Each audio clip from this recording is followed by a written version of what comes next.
నమస్కారం. ఈరోజు మనం ఒక ఆసక్తికరమైన విషయాన్ని చర్చిద్దాం. ఈ మధ్య ఆన్లైన్లో జరిగిన ఒక పెద్ద వివాదం, దాని వెనుక ఉన్న అసలు సూత్రాలేంటి, వాటి గురించి లోతుగా తెలుసుకుందాం. ఈ కథంతా ఒక ఆన్లైన్ చర్చతో స్టార్ట్ అయిందన్నమాట. కానీ ఇది మామూలు చర్చ కాదు. రెచ్చగొట్టేలా, ముఖ్యంగా హిందూ దేవతలను దూషిస్తూ చేసిన వ్యాఖ్యలతో మొత్తం వివాదం రాజుకుంది. అది కేవలం దేవతలతో ఆగిపోలేదు. అక్కడ్నుంచి ఆ మాటలు మరింత తీవ్రమయ్యాయి. ఈసారి హిందూ మహిళల్ని టార్గెట్ చేస్తూ వాళ్ళని అగౌరవపరిచేదాకా వెళ్ళింది విషయం. ఇక చూడండి, ఈ వివాదం ఎంత ముదిరిందంటే సమాజంలో గౌరవంగా బ్రతికే వ్యక్తులను, చివరికి తల్లులను కూడా కించపరిచేలా మాటలు దొర్లాయి. సరే, ఇదంతా చూశాక మనందరికీ ఒకటే ప్రశ్న వస్తోంది. అసలిలా మాట్లాడే హక్కు ఎవరిచ్చారు? ఆన్లైన్లో మన మాటలకు హద్దులుండవా? ఓకే, ఇదేదో యూట్యూబ్ డ్రామా అనుకుంటే పొరపాటే. అసలు విషయం అది కాదు. మనం దీని వెనుకున్న ధర్మం, సంస్కారం, బాధ్యత, ఈ మూడు ముఖ్యమైన అంశాల గురించి మాట్లాడుకోబోతున్నాం. మొదటిది ఇన్ఫ్లుయెన్స్, ఇన్సల్ట్స్, ఇంకా ఔట్రేజ్.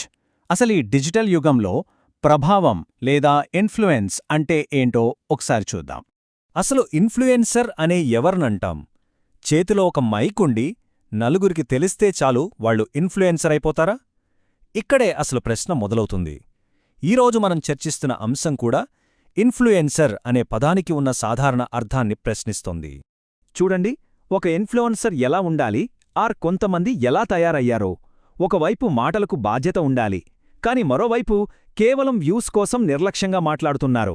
సమాజంపై తమ మాటలు ఎలాంటి ప్రభావం చూపుతాయో ఆలోచించాలి, కాని ఇక్కడ కేవలం పర్సనల్ రీచ్ మీదే ఫోకస్ ఉంది. చూసారా ఎంత తేడా ఉందో? సరే, ఇప్పుడు రెండో విభాగానికి వద్దాం. అసలు ఈ కంటెంట్ క్రియేషన్ వెనుక ఉన్న స్ట్రాటజీ ఏంటి, అది ఎలా పనిచేస్తుందో ఒకసారి చూద్దాం. ఇక్కడొక ఫార్ములా కనిపిస్తుంది చూడండి. వైరల్ అవ్వడానికి వీళ్లు వేసే తప్పుడు దారి అనమాట. స్టెప్ 1 బూతులు, దూషణలు వాడటం. స్టెప్ 2 మన నమ్మకాలని, దేవతలని టార్గెట్ చేయటం. ఇక స్టెప్ 3 ఆటోమేటిక్గా వైరల్ అయిపోవటం. ఇది ఒక పద్ధతి ప్రకారం చేస్తున్న పని అని స్పష్టంగా అర్థమవుతోంది. దీన్ని చాలామంది ఫ్రీడమ్ ఆఫ్ స్పీచ్ అనుకోవచ్చు, కాని కాదు. ఇది వాక్స్వేచ్ఛ కాదు, ఇది సంస్కారం లేకపోవడం. ఈ రెండింటి మధ్య చాలా తేడా ఉంది. మూడో పాయింట్, ఇది నైతికతకు సంబంధించిన ప్రశ్న. ఇక్కడ ఒక పెద్ద వైరుధ్యం ఉంది. గమనించారా? ఎవరైతే ఈ కంటెంట్ క్రియేటర్లకు సపోర్ట్ ఇచ్చారో, డబ్బులతో ఫండింగ్ చేశారో, వాళ్లలో చాలామంది భారతీయులు, హిందువులే. కాని చివరికి వాళ్ల నమ్మకాలనే టార్గెట్ చేస్తున్నారు. ఇది చాలా విచిత్రం కదా? ఇక్కడ మనం అడగాల్సిన ప్రశ్న ఏంటంటే, ఒక కమ్యూనిటీ నుంచి నమ్మకాన్ని, డబ్బుని తీసుకుని మళ్లీ అదే కమ్యూనిటీ విలువల్ని అవమానించడం ఎంతవరకు నైతికం? ఇది క్రియేటర్కి, ఆడియన్స్కి మధ్య ఉన్న బంధాన్ని ప్రశ్నార్థకం చేస్తుంది. సరే, మరి ఇంత గందరగోళంలో మనకు దారి చూపించేది ఏది? ఇక్కడే 4వ పాయింట్ వస్తుంది. ధర్మం, మన నైతిక దిక్సూచి. ఒక్కసారి ఆలోచించండి.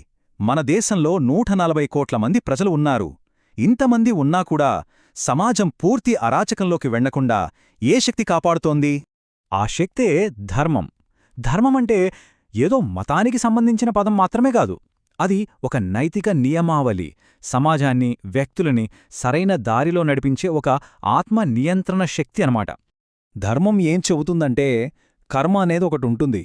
అంటే తప్పు చేస్తే దానికి ప్రతిఫలం అనుభవించక తప్పదు. ఆ భయమే సమాజాన్ని అదుపులో ఉంచుతుంది. అయితే ధర్మాన్ని ఎవరైనా ఉల్లంఘిస్తే అప్పుడేం చెయ్యాలి? 5వ విభాగం, చట్టం చూపే దారి. చూడండి, తప్పుడు స్పందనకి, సరైన స్పందనకి మధ్య ఉన్న తేడా ఇది. దూషణకు బదులు దూషణ కాదు, చట్టాన్ని ఉపయోగించాలి. హింసకు బదులు హింస కాదు, పోలీసులను నమ్మాలి. ఆన్లైన్లో ఆవేశపడటం కాదు, ఫిర్యాదు చేసే హక్కుని వాడుకోవాలి. ఇదే సరైన పద్ధతి. ఇటీవల విశ్వ హిందూ పరిషత్ చేసిన పని ఇదే. వాళ్లు చట్టపరంగా ఫిర్యాదు చేశారు. ఇదిగో, ఇలాంటి పరిస్థితుల్లో ఇలాగే స్పందించాలి అనడానికి ఇదొక మంచి ఉదాహరణ. ఇక చివరిగా 6వ పాయింట్, ఇది కేవలం ఒక వ్యక్తికి సంబంధించిన విషయం కాదు. మనం అర్థం చేసుకోవాల్సిందేంటంటే, ఇది ఒక వ్యక్తిపై యుద్ధం కాదు. ఇలాంటి హానికరమైన ట్రెండ్స్ పైన మనం చేస్తున్న నిరసన. సమస్య వ్యక్తితో కాదు, ఆ ధోరణితో. చివరిగా ఒక్క విషయం గుర్తుంచుకోవాలి. ధర్మమంటే బాధ్యత, మాట అంటే సంస్కారం. ధర్మం మన చర్యల్లో కనిపించాలి, సంస్కారం మన మాటల్లో వినిపించాలి.